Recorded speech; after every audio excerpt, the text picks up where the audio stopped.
சிந்தித்து பாருங்கள். சாதாரணமாக நீங்க எத்தனை மணி வரை ஓட்டு போட போவீர்கள்? 5 மணிக்கு முடிஞ்சிரும் பார்கள், 6 மணிக்கு முடிஞ்சிரும் பார்கள். அதிகபட்சம் ஒரு சில இடங்கள்ல 7 மணி. இல்ல சார், ரொம்ப ரூட்டட் ஏரியா, இங்க வரிசையில ஒரு 100 பேர் இருந்தாங்க, அவங்க எல்லாம் ஓட்டு போட்டு தான் நாங்க வீட்டுக்கு போயிருக்கணும் அப்படி எல்லாம் சொல்லும்போது கூட ஒரு 8 மணி. அதை தாண்டி நீங்க ஓட்டு போடுறதாக கேட்டிருக்கீர்களா? கிடையாது. ஆனால் ஆந்திராவில் வித்தியாசமாக இரவு 11:45 சிஇஓ ஆஃப் ஆந்திரா, இந்த மாதிரி இந்தியாவிலேயே மிகப்பெரிய அளவில் ஓட்டு போடப்பட்டதாக அவர் ஒரு தகவலை கொடுக்கிறார்.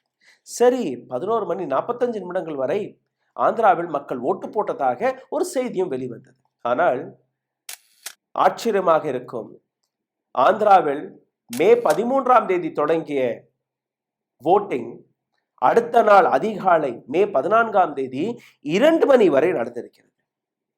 யாருடைய உத்தரவுப்படி? எப்படி? அதுவும் ஒரு பூத் 2 பூத் அல்ல, கிட்டத்தட்ட 3500 பூத்துகளில் இந்த தில்லுமுள்ளு, இந்த திருட்டுத்தனங்கள் நடந்தது. ஆந்திராவில் இன்னொரு விஷயம் நடந்தது. ஒரே நாள் 2 தேர்தல். லோக்சபா எலெக்ஷனுக்காக எம்பியை தேர்வு செய்வதற்காக ஓட்டு போட்டார்கள் மக்கள். அசம்பிளி எலெக்ஷன் எம்எல்ஏவை தேர்வு செய்வதற்கும் ஓட்டு போட்டார்கள் மக்கள். இரண்டுமே ஒரே நாளில் நடந்தது.